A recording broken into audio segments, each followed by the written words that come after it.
Hello, in this video we're going to expand on some of the things that you learned about education in France, including some key differences between French systems and American systems. When we look side by side at the two systems, you'll see the US system represented on the left and the French system on the right in terms of the ages of students at different levels of schooling. Probably the biggest difference you'll see is in naming, of course, because we've got two different languages here. But one of the things I want to point out is whereas in the United States we count up, so starting in elementary school, we start with first grade, second grade, third grade, and so on, up to 12th grade. Whereas in France, the system counts down, starting in what they call le collège, which is what we would call middle school. You start in sixth grade and you count down to first grade, and finally your last year in the equivalent of high school is called terminale, which is literally the last year in high school. Now, even though that last graphic showed that at least from pre-K to the end of high school, our systems look pretty similar, there are some key differences. And one of those comes at the end of middle school. So that is the grade that they call third grade, but we'd call it the last year of middle school. And a couple important things happen then. First of all students take an exam called le brevet de collège. And then the other important thing that happens is there are meetings and a decision by what's known as the class council. And the class council exists at all French middle schools. It's made up of teachers, administrators, there are parent representatives and also student representatives on it. And for every student who's in their last year of middle school, that class council reviews their file that includes things like their report cards with their grades and notes by their teachers, the results of that brevet exam. They also speak individually with each student and their parent about their middle school performance and their motivations and their aspirations. And that class council then makes a decision that in some ways really determines, at least in part, that student's future. So if there is a student who did well in middle school and the class council decides, so the class council can decide to promote them to high school or to have them repeat their last year of middle school.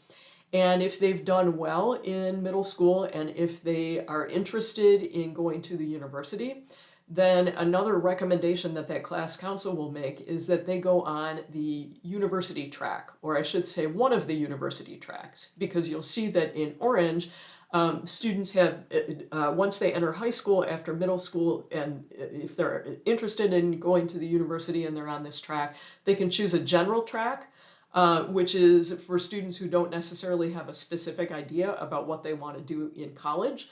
And that is most students, and I think that is most students in the US. It certainly was me at age 14. Or for students who have an idea of what they want to do, maybe they want to go into health sciences or business management, this specialized university prep track is probably where they would choose to go. Now, not every student wants to go to university, and if students are interested, for example, in pursuing a skilled trade or a job that doesn't require a university degree, they have several options as well on this vocational track. So you'll see that just like in the university track, there are 3-year options that lead up to taking a baccalaureate, and you learned a little bit about the bac in a previous video. So just like in the university track, you take 3 years in high school, and then in your final year, at the end of that year, you take the bac. On the university track, that bac is basically your key to admittance to a university. The bac professionnel is sort of the highest credential that you can get in that vocational track. But you'll see that right to the left of that bac professionnel track, there are 2-year options that lead to a certificate or a 2-year credential. And those, I think, are sort of equivalent to what we would call an associate's degree in the United States. So you have those two options. If you're on that vocational track, you can end your high school career after just 2 years and go directly into the workforce with one of those certifications, or you can continue on for another year. If you're on the university track, that means you're going to be preparing for 3 years, and then at the end of that period, you're going to be taking your BAC, that is essentially your university entrance exam. The other thing that I should mention is that while many students are on the vocational track by choice, for students who didn't do very well in middle school, who didn't do well on that, either on grades and or that brevet exam, likely the class council is going to recommend that they not go on that university track. The class council decision, if they promote that student to high school, is going to tell them that they need to follow that vocational track because they're not well prepared for the university track. Now, that's not to say that that class council decision necessarily forces the student into that track. Parents and students do have input in that process, but it's likely that you will not have the choice just to go on that university prep track if you didn't do well in middle school in France. In the previous video, you learned about the series of tests, le baccalauréat, or just le bac, that are basically the entrance exams to university. And since the time that video was made, there have been some really significant changes to that test that had been debated and discussed for years and years and finally came to fruition starting in 2021. And I'm going to focus here on the general BAC, which is for university-bound students, students that are on that general university prep track. One of the changes that was made was that the 3 tracks that you learned about in the video are now gone, and students have a bit more choice. So they can decide what are the 3 specialty subjects that they're going to focus on during their high school career, and that will determine the content of some of the tests that are on that BAC. But there are also some core subjects that every high school student who's on that university prep track has to study. So French, history, geography, science, philosophy, and a foreign language are required. This is probably the signature change, the biggest change that happened during these reforms. So it used to be that the BAC that you took during your last year of high school, 100% of your grade, 100% of your chance to go or not to go on to university was determined by that series of tests that you took during your last year of high school. That has changed, whereas those tests are still the majority of your grade, 60%. 40% of that evaluation is based on your coursework, so your grades in classes on things like tests and quizzes and assignments in class over the last 2 years. Those are a significant chunk of that grade. So you're still taking a series of 4 exams at the end of your high school career if you want to go on to university, but you're also getting credit for the work that you did over the last 2 years, and that's a really big change. And if you can imagine, prior to these reforms, having to take these tests that basically determined your future and have 100% of that future and your grade riding on it was really stressful. So the idea behind these reforms were, first of all, to allow for more personalization in letting students choose their own specialty subjects, but also trying to reduce the stress and the pressure of taking one big set of exams at the end of your last year of high school and giving you credit for work that you've done working up to those tests. Finally, there's a really big difference between higher education in France and the US that we have to talk about, and that's how much it costs.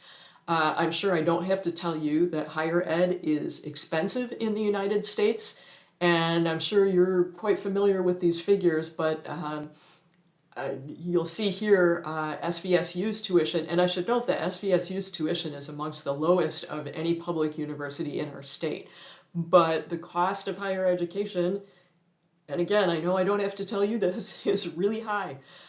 So full-time tuition for an entire academic year at SVSU is just under $14,000 a year.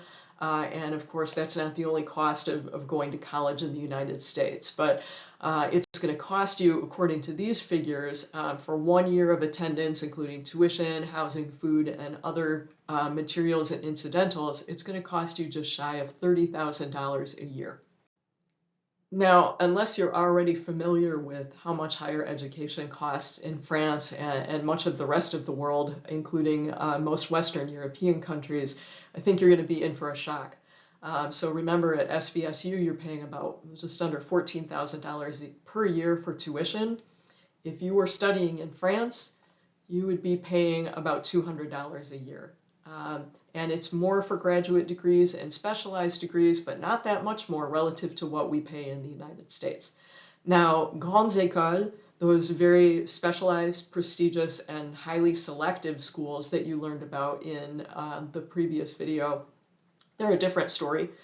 So definitely much higher tuition for some of them, more comparable to what we pay in the United States, though still well below what you would pay at for example, an Ivy League school in the United States. And also remember that just like for Ivy League graduates in the United States, folks who earn a diploma from a grande école are going to have very high earning potential. Not tuition, but certainly an important part of a student budget is housing. And if you do the math on these figures, figuring housing for the 9-month school year, housing is still more affordable in France than it is for students in the United States. Now, I should point out, to quote a famous economist, that it's not as if this low tuition doesn't come without a cost. The quote is, "There's no such thing as a free lunch." And so this this tuition is subsidized by the government, and the way that the government pays for it in part is through taxes.